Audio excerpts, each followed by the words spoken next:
7 ગુજરાતનો અવાજ। નમસ્કાર દર્શક મિત્રો, i7 ન્યૂઝ ગુજરાતીની સાથે હું છું આપની સાથે પાયલ બામભણિયા। તો જોઈએ આજના મહત્વના સમાચાર।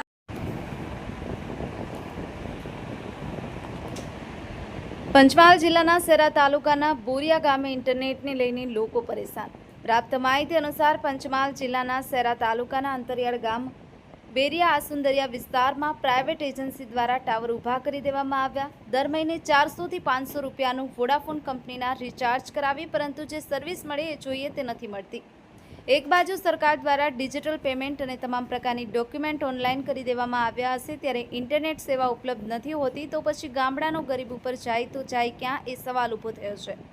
વોડાફોન કંપનીના અધિકારીઓ શ્રીને ગામ લોકો દ્વારા કેટલીક વખત રજૂઆત કરવામાં આવી, તેમ છતાં કોઈ સાંભળવાવાળું તૈયાર નથી। એક અંદાજ મુજબ બોરિયા સહિત અન્ય ગામોમાં 15 થી 20 હજાર વોડાફોન યુઝર હોવા છતાં પણ કંપની દ્વારા જે સર્વિસ પ્રોવાઈડ કરવામાં આવે છે તે આ વિસ્તારમાં નથી મળતી। હવે જોવાનું એ રહ્યું કે કંપનીના અધિકારીઓ દ્વારા વોડાફોન ટાવરને લઈને કેવા પ્રકારની કાર્યવાહી કરે છે, એ તો આવનારો સમય જ બતાવશે। i7 news Gujarati, Panchmahal. બોલો। વગી વરવતભાઈ વજાભાઈ, ગામ ચારીના રહેવાસી। અમારા નજીક ટાવર છે તો છતાં ઘણી બધી અડચણો નડે છે, તો એને દૂર કરવા માટે આ ઝુંબેશ ઉઠાવવામાં આવેલ છે। એમાં એવું છે કે કોઈ પણ પ્રકારનું કાર્ય આથી એ નેટ પરથી જ ચાલતું હોય છે। વિદ્યાર્થીઓનું હોય, શાળા છે, પંચાયત પર 7/12ની નકલ કાઢવી હોય, ખેડૂતોને આથી તો એના માટે બહાર જવું પડતું હોય છે। આમ નજીકમાં કંઈક તો શહેરા જવું પડે, કંઈક તો લુણાવાડા જવું પડે છે, તો આ પ્રશ્ન સોલ્વ થાય એવું આ કહેવામાં આવેલ છે। મારું નામ દરજી હિરેન છે। હું મારા બેલેન્સ કરું છું, ડેમો છે। વત્તા ગ્રાહકોની બહુ ફરિયાદો આવે છે। વત્તા ટાવર ઓફિસે મેં 7-8 મહિનાથી રજૂઆત પણ કરી છે। વત્તા મારા ટાવરનો જે સાહેબ ખરો એ બી 7-8 મહિનાથી મેં ફરિયાદ નોંધાવી છે, પણ કોઈ બી આવતા નથી। અને ટાવર 200 ફૂટ મારું મકાન છે, મકાનમાં ભાઈ નેટ આવતું નથી। એવા ગામ ચારી છે, બોરિયા છે, ખુટકર છે, કોઠા છે, તો ત્યારે 5-6 જગ્યાએ નેટવર્ક આવતું નથી। આ રજૂઆત કરી છે, ટાવરવાળા કશું કરતા નથી। બસ કદાચ આ અંગે ટાવર દ્વારા કોઈ સુધારા વધારા ના થાય તો તમે શું કરશો? સુધારા કશું આ લાઇટ જતું રહે છે તો બી નેટ બંધ થઈ જાય છે। કોઈને ઇમરજન્સી એક્સિડન્ટ થાય તો કોઈ 108 વાળાને કઈ રીતના ફોન કરે, તો બી નેટની બહુ ખામી આવે છે। વત્તા ટાવર બંધ થઈ જાય છે। આપનું નામ? દરજી હિરેન। આપનું નામ શું છે?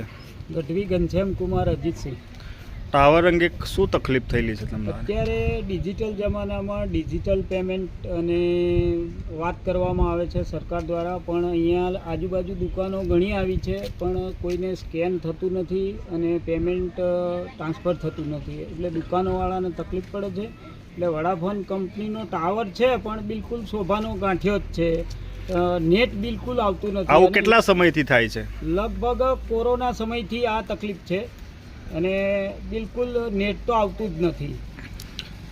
અહીં વોડાફોનના કેટલા યુઝર હોઈ શકે છે? લગભગ 10 થી 15 હજારની વસ્તી છે, એટલે મારું માનવું લગભગ 10 હજાર તો મોબાઈલ હશે જ, અને લોકો રિચાર્જ પણ કરાવે છે, ના કરાવે તો બંધ થઈ જાય છે મોબાઈલ, આઉટ ગોઈંગ બંને, એટલે તકલીફ તો પડે છે। ભાડું વસૂલે છે પણ જોઈએ એવી સુવિધા નથી મળતી। આ અંગે આપ કોઈને રજૂઆત કરી હતી? આ અંગે અમે વોડાફોન કંપની દ્વારા મેન્ટેનન્સમાં જે કોઈ લોકો આવે છે એમને રજૂઆત કરી, પણ તમે અમારા એન્જિનિયરને મળો તો તમારો પ્રશ્ન સોલ્વ થાય એવું કહેવામાં આવ્યું। ભાઈ, હું બોરિયા ગામનો વતની છું। મારી દુકાન બોરિયા ચોકડી પર આવેલી છે, પણ કસ્ટમર ગ્રાહકોને તકલીફ પેમેન્ટ કરવામાં બહુ પડે છે। એના માટે અમારી એક નમ્ર એવી વિનંતી છે કે આની કંઈક સર્વિસ આપે વોડાફોન કંપનીવાળા। જય હિન્દ, જય ભારત।